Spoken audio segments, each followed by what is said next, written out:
নমস্কার।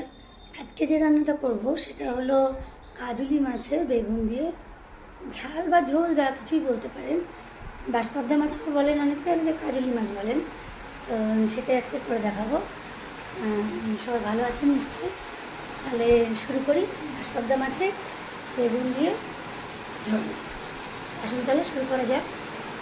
ভালো থাকবেন সবাই। শুরু করছি। তাহলে আজকে আপনারা দেখছেন বাঁশপাবদা মাছের বেগুন দিয়ে ঝোল।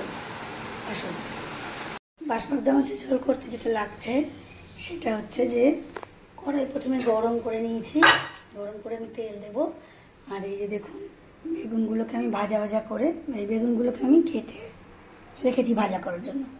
কেটে ধনেপাতা, বেগুন জলে দিয়ে পাশে রেখেছি, কাঁচা লঙ্কা চিড়ে। এবারে আমি কড়াইয়ে তেল দিয়ে দেবো, পরিমাণ মতো তেল দিয়ে দেবো।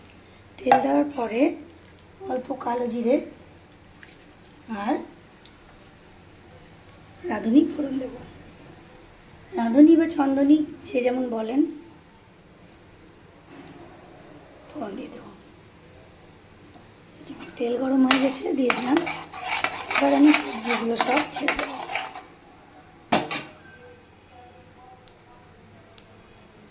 এবারে আমি গরম হয়ে গেলে এই যে সবজিগুলো কেটে রেখেছি, পাশে ধনেপাতাটা আমি পরে কুচি করে নেব। এগুলো আমি আগে ছেড়ে দেব। অন্যদিকে আমি এই যে মাছগুলো ভালো করে ধুয়ে, কাটা ধুয়ে কেটে আর লবণ হলুদ দিয়ে মাখিয়ে রেখেছি। ওগুলো ভাজবো না। প্রথমে আমি বেগুনগুলো তরকারিগুলো দিয়ে দেবো। তরকারিগুলো আমি ছেড়ে দিলাম। প্রথমে কাঁচা লঙ্কা, বেগুন, আমি নিজের জন্য দু একটা পটল দিয়েছি, কিন্তু আপনারা না দিলেও হবে। বেগুন দিয়েই করে খেয়ে দেখবেন, ভালো লাগবে। দিয়ে লবণ হলুদ দিয়ে আমি আগে ভালো করে 1 চামচ লবণ, হলুদ দিয়ে আগে ভাজা ভাজা করে নেব।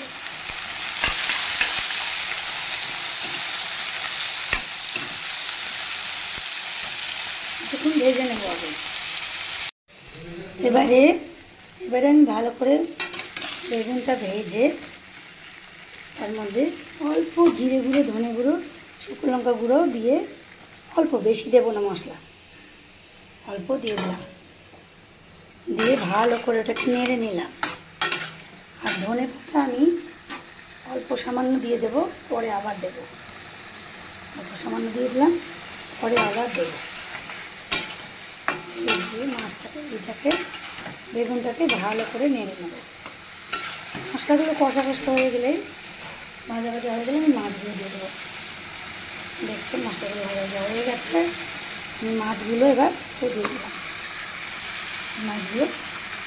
মাছগুলো কিন্তু আমি ভাঙে না যেন, এইভাবে নেড়ে নেব। এভাবে দিয়ে রাখলাম কিছুক্ষণের জন্য। এবারে মাছগুলো যেন না ভাঙে তার জন্য আমি, দেখছেন, এইভাবে ঝাঁকিয়ে নেব কড়াইটাকে। এইভাবে ঝাঁকিয়ে নিলে মাছগুলো ভাঙবে না আর হয়ে যাবে সেদ্ধ। খুব নরম মাছ, তাই জন্য খুব সাবধানে করতে হয়, একদম যেন না ভেঙে যায়, তার জন্য দেখবেন। এবারে পুরো হয়ে গেছে আমার। জল দিয়ে দেবো আর ধনে পাতাগুলো দিয়ে দেবো। এই ধনে পাতাগুলো বাকি দিয়ে দিলাম আর জল দিয়ে দেবো। লবণ হলুদ দিয়ে দিয়েছি, মশলার সাথে শুকনো লঙ্কা গুঁড়ো, জিরে গুঁড়ো, ধনে গুঁড়ো দিয়েছিলাম। আর কাঁচা লঙ্কা চিড়ে দিয়েছি। কাঁচা লঙ্কা চিড়ে দিয়ে দিয়েছি। এবারে আমি জল দিয়ে দেবো। পরিমাণ মতো জল দেবেন, বেশি দেবেন না। এই জল দিয়ে দিলাম। আমার বাঁশপাবদা মাছের ঝোল রেডি, ধনেপাতা দিয়ে, বেগুন দিয়ে। ধনেপাতা বেগুন দিয়ে আমার কাজলি মাছ বলুন বা বাঁশপাবদা বলুন, ঝোল রেডি। গরমের দিনে এই জিনিসগুলো খেতে সবারই মোটামুটি ভালোই লাগে, আশা করি করে দেখবেন, ভালোই লাগবে। আমি একটু হালকা পাতলা রান্নাই পছন্দ করি, আর সেটা শরীরের পক্ষে ভালো। এই আমার মাছ পাবদা মাছের ঝোল রেডি।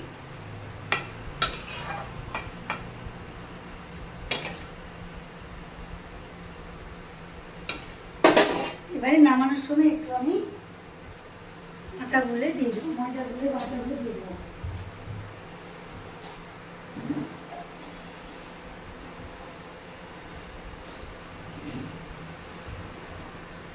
আপনারা চালের গুঁড়িও দিতে পারেন, আমি এখানে আটা দিয়েছি, সামান্য গুলে আটা দিয়ে দিলাম। রেডি হয়ে গেল আমার মাছ পাবদা মাছের ঝোল। প্রায় 5 মিনিট মতো ফুটে যাবে জলটা ফুটলে 5 মিনিট মতো আমি এটা বন্ধ করে দেবো, তাহলে আমার রেডি মাছ পাবদা মাছের ঝোল। এই কড়াই থেকে নামিয়ে ঢেলে নিয়েছি আমি মাছ পাবদা মাছের ঝোল রেডি। দেখলেন আপনারা কাজলি মাছের ঝোল বা মাছ পাবদা মাছের ঝোল, এভাবে বাড়িতে রান্না করে খাবেন, ভালো লাগবে। আর আমার চ্যানেলটাকে যদি ভালো লাগে সুইট টিউব, তাহলে পাশে থাকবেন আমার সবসময়।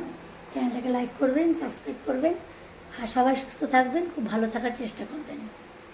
ভালো থাকবেন। আজকে এই পর্যন্তই, টাটা।